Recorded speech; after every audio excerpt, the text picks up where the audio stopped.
Hi viewers, నేను doctor జ్యోతి, fertility expert, leading team 49 మాట్లాడుతున్నాను. ఈరోజు మనం ఒక వెరీ ఇంపార్టెంట్ కామన్ టాపిక్ అన్నమాట.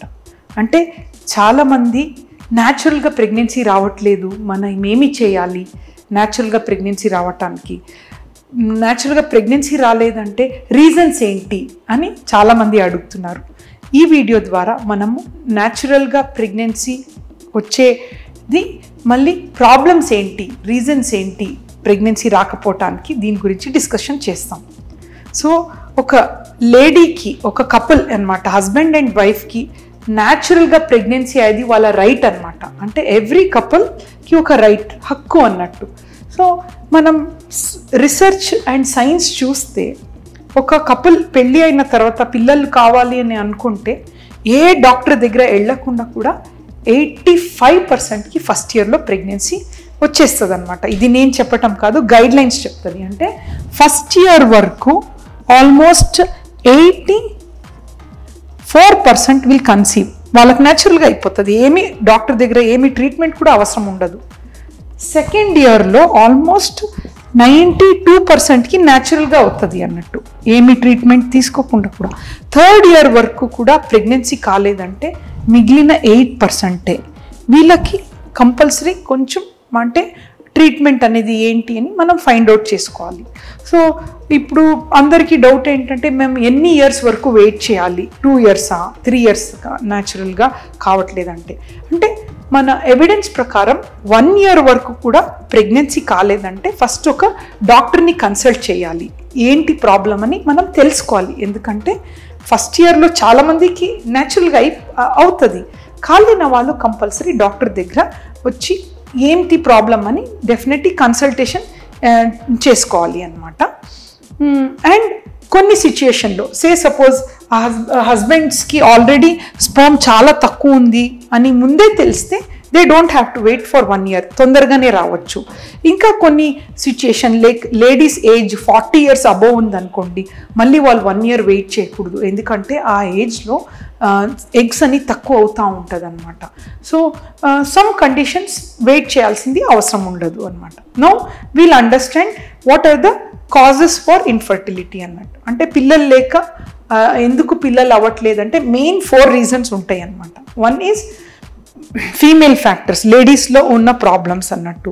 సెకండ్, మేల్స్లో ఉన్న ప్రాబ్లమ్స్ అన్నట్టు. థర్డ్, ఇద్దరిలో చిన్న చిన్న కంబైన్డ్ ప్రాబ్లమ్స్ ఉంటాయి. ఇంకా ఫోర్త్లో అన్ఎక్స్ప్లెయిన్డ్ ఇన్ఫర్టిలిటీ. అంటే అందరు డాక్టర్స్ దగ్గర వెళ్తే కూడా డాక్టర్స్ అందరూ అన్ని టెస్ట్ బాగుంది, మీకు ఏం ప్రాబ్లం లేదంటారు, బట్ వాళ్ళకి 5 ఇయర్స్ 6 ఇయర్స్ 7 ఇయర్స్ తర్వాత కూడా పిల్లలు పుట్టరు. సో అక్కడ మైక్రోమాలిక్యులర్ లెవెల్లో ఇష్యూస్ ఉంటాయి అన్నమాట, నార్మల్ టెస్ట్లో కనిపించదు. We call them as unexplained infertility అన్నట్టు. Now I will explain you each type of fertility. ఇప్పుడు మనము ఇది అర్థం చేసుకోవటానికి లేడీస్ గర్భాశయం గురించి మనం ఐడియా ఉండాలి మనకి. ఇది లేడీస్ గర్భాశయం అన్నమాట. గర్భాశయంకి ఒక ద్వారం ఉంటుంది, సర్విక్స్ అని చెప్తాము. ఇది గర్భాశయం, యూట్రస్ అని చెప్తామన్నమాట. ఈ యూట్రస్లో ఒక లైనింగ్ ఉంటుంది, గర్భాశయం లోపల ఒక లైనింగ్ ఎండోమెట్రియం అని చెప్తాం, చాలా ఇంపార్టెంట్. ఇది గర్భాశయం, యూట్రస్ అని చెప్తామన్నమాట. సో బోత్ ద సైడ్స్ యూట్రస్లో ట్యూబ్స్ ఉంటాయి అన్నట్టు. ఇది ఒక సైడ్ ట్యూబ్, ద ట్యూబ్స్కి పక్కనే మనకి ఒక లెఫ్ట్ సైడ్ ట్యూబ్, ఇది రైట్ సైడ్ ట్యూబ్ అన్నమాట. సో ట్యూబ్ కూడా ఒకటి స్లెండర్ స్ట్రక్చర్ అనమాట. దీనికి ఎండ్లో ఒక హ్యాండ్ లెక్క స్ట్రక్చర్ ఉంటుంది, ఫిమ్రియల్ ఎండ్ అని చెప్తాం. సో ట్యూబ్ని పక్కనే అండాశయం ఉంటుంది అనమాట. అండాశయం అంటే ఇది ఒక బ్యాగ్ లెక్క స్ట్రక్చర్, చిన్న చిన్న ఎగ్స్ ఉంటాయి అన్నమాట. అండాశయంలో చిన్న చిన్న ఎగ్స్ ఉంటాయి అన్నమాట. నార్మల్గా ఒక 7 to 8 ఎగ్స్ ఉంటాయి అన్నట్టు లేడీస్లో. కొందరికి 3-4 కింద తక్కువ ఉంటే తక్కువ ఎగ్స్, పువర్ ఓవేరియన్ రిజర్వ్ అని చెప్తాం. కొందరికి ఎక్కువ ఉంటాయి 12 ఆర్ మోర్ దెన్ 12, వాళ్ళకి పాలిసిస్టిక్ ఓవరీస్ అని చెప్తాం. సో లెఫ్ట్ సైడ్ అండాశయం బ్యాగ్ ఓవరీస్ అది అంటాము. ఇంకా రైట్ సైడ్ కూడా అండాశయం బ్యాగ్లో ఎగ్స్ ఉంటాయి అన్నమాట. సో నార్మల్గా ఏమవుతుందంటే ఈ పీరియడ్ సెకండ్ డేలో ఈ అండాశయం చిన్నగా ఉంటాయి ఎగ్స్ అన్నమాట. సో ఎవ్రీడే 2 mm పెరుగుతూ ఉంటుంది. కరెక్ట్గా మిడ్ సైకిల్ అంటే పీరియడ్స్ది 14th డే ఆ రోజు ఈ ఎగ్ బ్యాగ్ నుంచి ఎగ్ విడుదల అవుతుంది అనమాట. బ్యాగ్ నుంచి ఇట్లా విడుదల అవుతుంది. సో ఎగ్ బ్యాగ్ నుంచి ఈ ట్యూబ్స్లో వెళ్తాయి, హ్యాండ్స్ నుంచి ట్యూబ్స్లో వెళ్ళి ఇక్కడ ఎగ్స్ వెయిట్ చేస్తుంది అనమాట. జస్ట్ ఒక 24 hours to 36 hours, 1 to 1.5 days ఉంటుంది అనమాట ఎగ్ బ్యాగ్ నుంచి రిలీజ్ అయ్యి. ఆ టైంలో హస్బెండ్ అండ్ వైఫ్ టుగెదర్ ఉంటే స్పర్మ్స్ వెజైనాలో డిపాజిట్ అవుతుంది. ఆ స్పర్మ్ వెజైనాలో డిపాజిట్ అయ్యి స్పర్మ్కి ఒక మూమెంట్ ఉంటుంది అనమాట, పైకి ఇట్లా వెళ్తుంది, ఇట్లా వెళ్ళి బోత్ సైడ్స్కి వెళ్తాయి అన్నట్టు. స్పర్మ్స్ ఏ సైడ్లో ఎగ్ ఉందో ఆ ట్యూబ్లో స్పర్మ్స్ ఎగ్ లోపల కలిసి ఒక బేబీ ఫామ్ అవుతుంది. ఫర్టిలైజేషన్ అని ఈ ప్రాసెస్ అన్నట్టు. ఒక ఎగ్ ఒక స్పర్మ్ ట్యూబ్స్లోనే అంటే ఫర్టిలైజేషన్ అవుతాయి అన్నమాట. దాని తర్వాత 4 to 5 days, 6th day వచ్చి గర్భాశయంలో ఇంప్లాంట్స్ అంటే అతుక్కుంటుంది అన్నట్టు. ఇంప్లాంట్స్ అయ్యి we call it as seed and soil అనమాట. ఇది ఇత్తనాలు, ఇది గర్భాశయం అనేది భూమి అనమాట. సో ఆ సీడ్ ఈ సాయిల్లో ఇంప్లాంట్ అయిన వెంటనే కెమికల్స్ అన్ని రిలీజ్ అయ్యి, హార్మోన్స్ రిలీజ్ అయ్యి మంచిగా అతుక్కుంటుంది. తర్వాత స్లోగా పెరిగి first, second month, third month అట్లా పెరిగి 9 months తర్వాత బేబీ అనేది డెలివరీ అవుతుంది అన్నట్టు. So this is the circle. So మనకి ఎందుకు న్యాచురల్గా కొందరు ప్రెగ్నెన్సీ కాలేదంటే ఫస్ట్ థింగ్ మనం చూడాలి అండాశయం అంటే ఓవరీ రిలేటెడ్ ఏదైనా ఇష్యూ ఉందా. ఏం ఇష్యూ ఉండొచ్చు అంటే కొందరికి చాలా తక్కువ ఉండొచ్చు అండాశయంలో ఎగ్స్, 1 or 2 చాలా తక్కువ ఉంటే సక్సెస్ అనేది తక్కువ అవుతూ ఉంటుంది అన్నట్టు. అండ్ కొందరికి ఏజ్డ్గా అంటే చాలా ఏజ్ అయిన తర్వాత 34, 5, 40 ఆ ఏజ్లో అండాశయంలో ఎగ్స్ అనేది తగ్గిపోతాయి. So chances of normal pregnancy కొంచెం తక్కువ ఉంటుంది అన్నట్టు. ఇంకా కొన్ని కండిషన్లో అండాశయంలో ఎక్కువ ఎగ్స్ ఉంటే కూడా, చాలా ఎక్కువ అంటే 12 to 14, 15 ఉంటే కూడా ఇది కరెక్ట్ టైంకి రిలీజ్ కాదు. వాళ్ళకి పాలిసిస్టిక్ ఓవరీస్ అంటాం. వీళ్ళకి కూడా కొంచెం సబ్ ఫర్టిలిటీ అంటారు. అంటే ప్రెగ్నెన్సీ అవుతుంది వాళ్ళకి, బట్ కొంచెం స్లోగా లేట్గా అవుతుంది అనమాట. సో నేను ఎప్పుడు ఒక లేడీ నెలసరి ఇర్రెగ్యులర్గా వచ్చినప్పుడు ఫస్ట్ అండాశయంది స్కాన్ చేస్తాం. ఎక్కువ ఎగ్స్ ఉంటే పాలిసిస్టిక్ ఓవరీ, మనం ఏమి వరి అవ్వాల్సింది అవసరం లేదు. ఐ నో సమ్వేర్ కొన్ని లేట్ అవుతే కూడా వాళ్ళు ప్రెగ్నెన్సీ అవుతారని. అదే తక్కువ ఎగ్స్ ఉంటే వాళ్ళకి ప్రెగ్నెన్సీ అయ్యే ఛాన్సెస్ చాలా తక్కువ. మనం కొంచెం ఫాస్ట్గా చేయాలి ట్రీట్మెంట్ అన్నట్టు. So first reason is egg bag ovary related issues. Second issue ఇక్కడ మనం నెక్స్ట్ చూస్తే ట్యూబ్స్ అనమాట.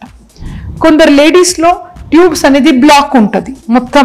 ఇక్కడ బ్లాక్ ఉన్నప్పుడు మనకి ఎగ్ ట్యూబ్స్లో వెళ్ళటానికి ఛాన్స్ ఉండదు, మళ్ళీ స్పర్మ్ కూడా ట్యూబ్స్లో రావడానికి ఛాన్స్ ఉండదు. సో వాళ్ళకి న్యాచురల్గా ప్రెగ్నెన్సీ అయ్యే ఛాన్స్ ఉండదు ట్యూబల్ బ్లాక్ ఉంటే.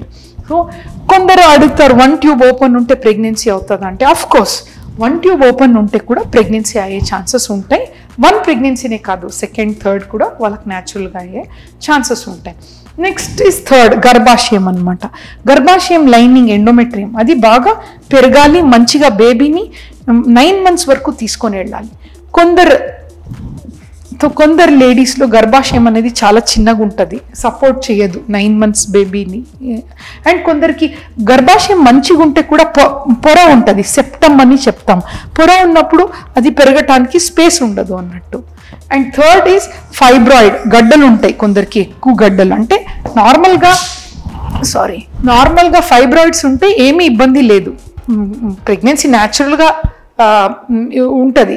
బట్ కొందరికి ఎక్కువ ఉండి అది అబార్షన్ ఛాన్సెస్ కూడా ఉంటాయి అన్నమాట.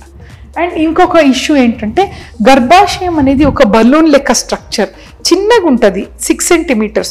బట్ ఒక బేబీ దాంట్లో ఉన్నప్పుడు బలూన్ లెక్క పెరుగుతుంది అనమాట 40 centimeters వరకు. సో కొందరు లేడీస్లో ఈ పెరిగే కెపాసిటీ ఉండదు. We call it as adenomyosis ఉంటే కూడా వాళ్ళకి ప్రెగ్నెన్సీ వస్తే కూడా సెకండ్, థర్డ్ మంత్లో అబార్షన్ అవుతూ ఉంటుంది అన్నట్టు. This is uterus related issue. ఇంకా ఫిఫ్త్ గర్భాశయం ద్వారం ఉంటుంది, సర్విక్స్ అని. స్పర్మ్స్ గర్భాశయం లోపల ఇట్లా వెళ్ళాలి. ఈ ద్వారంలో ఏదైనా ప్రాబ్లం ఉందనుకోండి, సర్వైకల్ ప్రాబ్లమ్స్, అప్పుడు కూడా వాళ్ళకి ప్రెగ్నెన్సీ న్యాచురల్గా అవ్వటానికి ఇష్యూస్ ఉంటాయి. సో ఇది అన్ని common.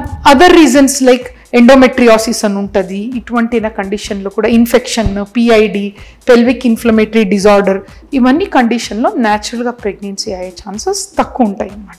This is female related issues. Now male related issues. మేల్స్లో కూడా స్పర్మ్స్ అనేది మూమెంట్స్ ఉంటేనే కదా పైకి ఇట్లా వెళ్తాయి, ట్యూబ్స్ దగ్గర వెళ్తాయి.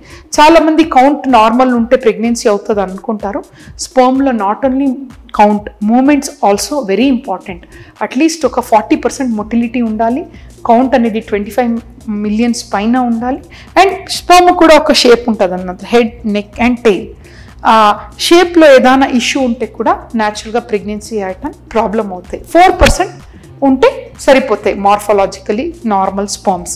సో థర్డ్ ఇది అన్ఎక్స్ప్లెయిన్డ్ ఇన్ఫర్టిలిటీ. అన్ని టెస్ట్ బాగుంటే కూడా కొందరికి ప్రెగ్నెన్సీ అనేది ప్రాబ్లం అవుతాయి. So we have to detailly analyse what is the issue. So ఇప్పుడు అన్ని ప్రాబ్లమ్స్ విన్నారు. Science is advance so much, అంటే ఏ ప్రాబ్లం ఉంటే కూడా దానికి తగిన ట్రీట్మెంట్ ఉంది. మనం fertility maybe 25 years back success rate చాలా తక్కువ ఉండింది. బట్ ఇప్పుడు because of so much of research and so much of awareness, చాలామందికి ముందు ట్యూబ్స్లో ప్రాబ్లం ఉంటే అస్సలు పిల్లలు పట్టురు అని వాళ్ళు, అండ్ స్పర్మ్స్లో ప్రాబ్లం ఉంటే అస్సలు తండ్రి కాలేరు అని చెప్పేవాళ్ళు. బట్ ఇప్పుడు అట్ ప్రజెంట్ సిచ్యుయేషన్ ఏమి ప్రాబ్లమ్స్ ఉంటే కూడా సొల్యూషన్ ఉంది, because science has developed so much. Any problem solution ఉంటుంది అనమాట. So this is about causes of fertility. Thank you so much. Hi, this is Taman. Hi, this is Shraddha Das. Hi, I'm Priyadarshi. నేను మీ ఆది. Hi, I'm Kashish Vora. Hi, నేను మీ Shri Vishnu. Hi, this is Aditya. Hi, this is Naganvesh. Please subscribe to Social Post. Please subscribe to Social Post. Please subscribe Social Post. Please subscribe to Social Post. Please subscribe to Social Post.